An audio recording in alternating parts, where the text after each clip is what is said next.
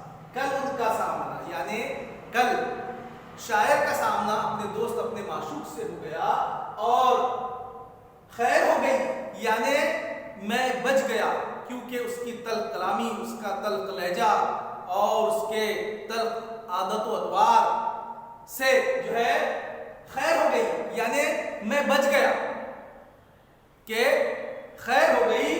بدلی ہوئی ہوا نگاہ بھی بدلا ہوا مزاج کیونکہ میرے دوست کا میرے معشوق کا جو مزاج تھا وہ بالکل اس کے تیور جو تھے وہ بدلے ہوئے تھے اور گویا ایسا لگ رہا تھا کہ اب جو ہے میرا دوست جو ہے میرا جو معشوق ہے اس کے مزاج میں بہت تلخ کلامی آ گئی ہے, سختی آ گئی ہے اور اب میں بچ نہیں پاؤں گا.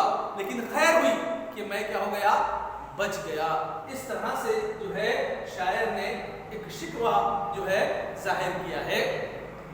اب اس غزل کا جو آخری جو مقطع کا شعر ہے, مقطع اسے کہتے ہیں کہ شاعر جس کے اندر جو ہے اپنا تخلص استعمال کرتا ہے اور اس طرح سے آخری شعر میں جو شاعر کہہ رہا ہے کہ سچ ہے خدا کی دین میں کیا دخل ہو سکے. سچ ہے خدا کی دین میں کیا دخل ہو سکے. ایک داغ کا مزاج ہے ایک آگ کا مزاج. یعنی شاعر یہ کہہ رہا ہے کہ بالکل سچ بات ہے کہ کہہ رہا ہے کہ سچ ہے خدا کی دین یعنی اچھے برے مزاج. یعنی شاعر اب یہ کہہ رہا ہے کہ اس میں میرے محبوب کا میرے دوست کا کوئی قصور نہیں ہے. اچھے برے مزاج میں جو ہے یہ کس کی دین ہے, خدا کی دین ہے. کہ اب انسان نے جس کو جیسا بنایا کہ کس کے مزاج میں طلب کلامی ہوتی ہے, کس کا مزاج بہت جو ہے سنجیدہ ہوتا ہے, بہت خوش مزاج ہوتا ہے. تو شاعر یہ کہہ رہا ہے کہ خدا کی دین ہے. یعنی شاعر نے آخری شعر میں یہ کہہ دیا کہ یہ جو ہے یعنی کائنات کا پتہ بھی جو ہے اللہ کی مرضی کے بغیر ہل نہیں سکتا. اسی طرح سے انسان کی سوچنے سمجھنے کی صلاحیت جو ہے توفیق اور عطا کے دینے والی ذات کس کی ہے, اللہ کی ہے. تو سچ ہے خدا کی دین میں کیا دخل ہو سکتا, ہم اس میں دخل نہیں دے سکتے. اس میں یعنی شاعر یہ کہہ رہے ہیں کہ ہمارے محبوب کا قصور نہیں ہے. اس کا مزاج اللہ تعالیٰ نے اس طرح سے بنایا تو اس طرح سے اس کے اندر طلب کلامی ہے. ایک داغ کا مزاج ہے ایک آگ کا مزاج. یعنی ایک شاعر کہہ رہے ہیں کہ ایک داغ یعنی ایک شاعر کا مزاج ہے اور ایک شاعر کے دوست اور جو ہے معشوق اور محبوب کا جو مزاج ہے کہ کبھی ایک دوسرے سے میل نہیں کھاتا, کبھی ایک دوسرے کے ساتھ ملاپ نہیں کرتا. اس طرح سے جو ہے کبھی ایک دوسرے سے اخوت اور پیار محبت کی بات نہیں کرتا. جیسا کہ ہم جانتے ہیں کہ اللہ تعالیٰ نے ہمیں بنایا ہے اور اس طرح سے ایک ماں کی بطن سے پیدا ہونے والے دو جڑواں بچے بھی ہوتے ہیں تو ان کے بھی مزاج میں, ان کے بھی عادت اطوار میں, ان کے بھی سوچ میں کیا ہوتا ہے, فرق ہوتا ہے. جس طرح سے ہماری 5 انگلیاں ایک جیسی نہیں ہوتی ہے اسی طرح سے ایک دوسرے کے مزاج بھی ایک دوسرے سے نہیں ہوتے ہیں. جو دو جڑواں سگے بہن بھائی کے جو مزاج ہے وہ بھی نہیں میل کھاتے ہیں. اس طرح سے اللہ تعالیٰ نے ہر دوسرے کے ایک دوسرے کے مزاج کو مختلف بنایا ہے. اور شاعر نے اس غزل کے اندر جو موضوع بنایا ہے وہ اپنا موضوع جو ہے مزاج ہر جو ہے شاعر نے اپنے لاسٹ آخری مصرے میں مزاج کے موضوع کو استعمال کیا ہے. اور شاعر نے جو ہے اپنے دوست اپنے معشوق کے مزاج کو ظاہر کرنے کی کوشش کی ہے. اس طرح سے ہم نے آج دوسری غزل کو سمجھا ہے. اور جو ہے اس کے بعد جو اب جب ہمارا جو سنیچر کے دن جب ہمارا سوالات جوابات کا ریڈ رہے گا تو اس کے اندر جو ہے ہم جو ہے اس غزل کی کوشچن آنسر آپ کو بتائیں گے اور اگلے ویڈیو میں ہم تیسری غزل سمجھیں گے.